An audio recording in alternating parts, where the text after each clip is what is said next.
반갑습니다, 여러분. 여러분들을 합격으로 안내해드릴 역사 이야기꾼 최영욱입니다. 여러분들 시험 보느라고 애쓰신 분들 많으시죠? 시험 보시고 나서 힘들어하시는 분들도 있고, 그 다음에 뭔가 기대를 갖고 계신 기대감에 가득 차 있으신 분들도 있을 거예요.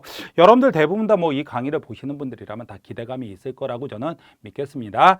그런데 이 기출문제 해설 강의는 솔직하게 시험을 보신 분들도 보시지만 많이 보시지만 그 다음에 다음 시험을 준비하시는 분들이 많죠.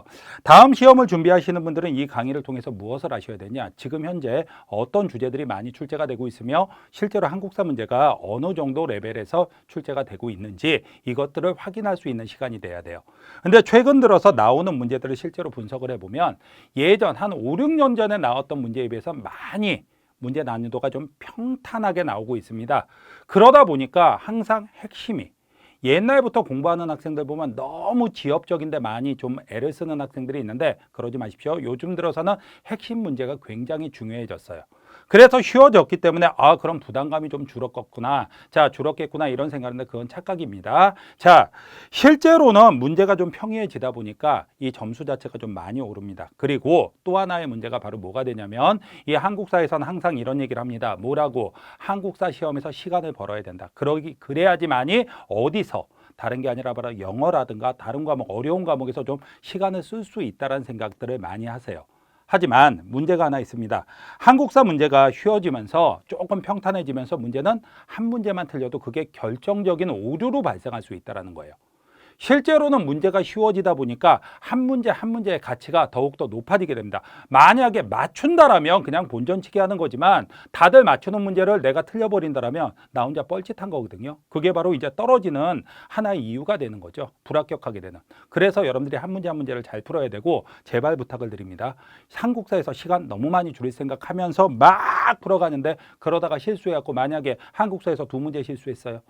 그리고 여기서 시간 줄인 덕분에 영어에서 한 문제 더 맞췄어요. 그럼 여러분들 점수는 몇 점이 올라간 걸까요? 올라가긴 뭐가 올라갑니까? 5점 깎인 거지. 한 문제의 가치는 똑같습니다.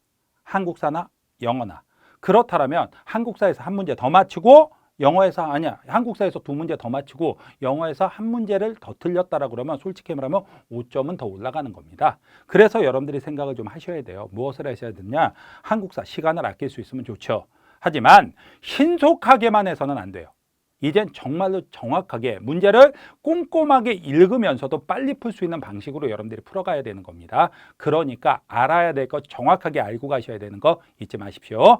이제 그만 잔소리하고 여러분들 1번 문제부터 이번 시험 어땠었는지 확인해 보도록 하겠습니다. 2023년 국가직 9급 문제입니다.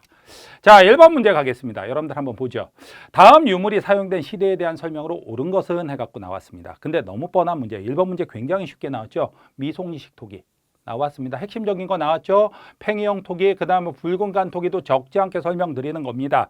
여기까지가 얘기가 됐다라면 여러분들 얘기할 필요도 없이 당연히 무슨 시대가 돼야 되느냐? 청동기 시대가 돼야 돼요. 청동기 시대라면 여러분들 갑시다. 비파형 동검이 사용되었다라고 얘기를 하고 있는데 비파형 동검이라면 여러분들 청동기 딱 맞죠. 그 다음에 오수전, 여러분들 오수전, 반량전 이런 것도 명도전 이런 거 나오면 잘 안 나오는 주제긴 하지만 철기 시대에 해당이 되는 거예요. 그러다 보니까 이건 틀렸죠. 아슐리안형 주먹도끼. 이 주먹도끼가 나왔으니까 이건 보나마나 어느 시대가 된다. 구석기 시대가 되죠. 그 다음에 철이 많이 생산되어 낙랑과 외에 수출되었다라고 얘기를 하고 있는데 이거는 바로 변환. 그렇다면 꼭 시대로 나누라면 철기 시대로 이미 넘어간 거고 그러다 보니까 답이 되는 건 당연히 1번.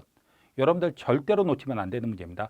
1번 문제 거의 대부분 다 구석기, 신석기, 청동기 이 부분에서 나오니까 나오는 부분은 알고 있는데 틀리는 건 말이 안 되죠. 무조건 맞추셔야 되는 문제예요. 그 다음에 2번 문제가 됩니다. 밑줄체 왕에 대한 설명으로 옳은 것은 해갖고 나왔어요. 근데 어렵지 않습니다.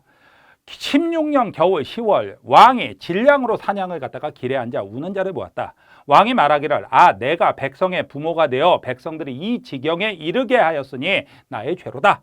그리고 관리들에게 명하여 매년 봄 3월부터 가을 7월까지 관청에 곡식을 내어 백성들의 식구수에 따라 차등있게 빌려주었다가 10월에 이르러 상환하게 하는 것을 법규로 정하였다라고 돼 있는데 잠깐만 이거는 춘대추납이고 춘대추납이라면 봄에 빌려주었다가 가을에 돌려받는 제도인데 제도가 되게 많은데 이게 뭐지? 라고 생각할 수도 있어요. 근데 여러분한테 굉장히 중심이 되는 게 이게 바로 삼국사기라는 책이에요. 그렇다면 고려사 내용은 안 들어가 있고 삼국시대 내용이 들어가 있는 겁니다. 그렇다면 촌대촌합제도 하면 고구려에서는 뭐가 있어요? 진대법이 있죠. 그 다음에 두 번째는 고려에 와서는 태조 왕건 때는 흑창이라고 불렀다가 성종 때 의창이라고 이름을 바꿨죠. 그 다음에 조선시대 가서는 환곡이라고 부르게 되죠.